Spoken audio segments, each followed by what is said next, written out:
আমি আনোয়ার হোসেন পাপন। আমি এসএম হলের স্টুডেন্ট। আমার সেশন হচ্ছে 17-18। মনে হয় সবাই অনেক স্বপ্ন নিয়ে এই জায়গাগুলোতে আসছে। ঢাকা কলেজে পড়ুক, ঢাকা বিশ্ববিদ্যালয়ে পড়ুক, ঢাকা মেডিকেলে পড়ুক, যেখানেই পড়ুক, গ্রহণে পড়ুক, যেখানেই পড়ুক। সুতরাং ওদের সাথে বাইকেটিং এ আমার যাওয়ার দরকার নেই। তো করে চেষ্টা করতেছে হল থেকে বের করতে, মানে হল থেকে বের করতে পারলে ওদের টার্গেট। আমরা কোনো সরকারের বিরুদ্ধে এখানে হলো রাস্তায় নামি নেই।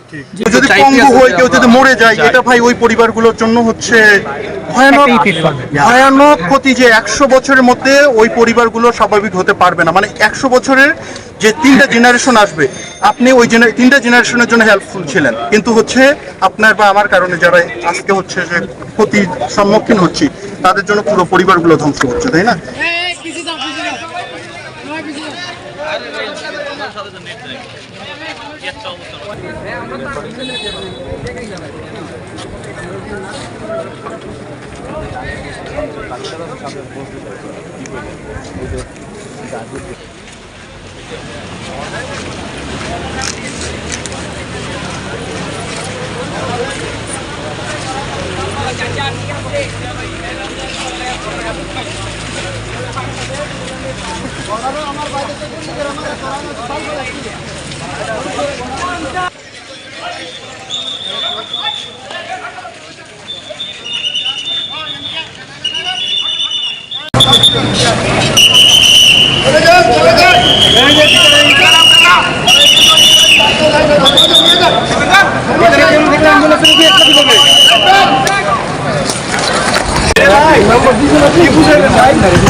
যেদিকে আমরা সবাই একসাথে বাংলাদেশ।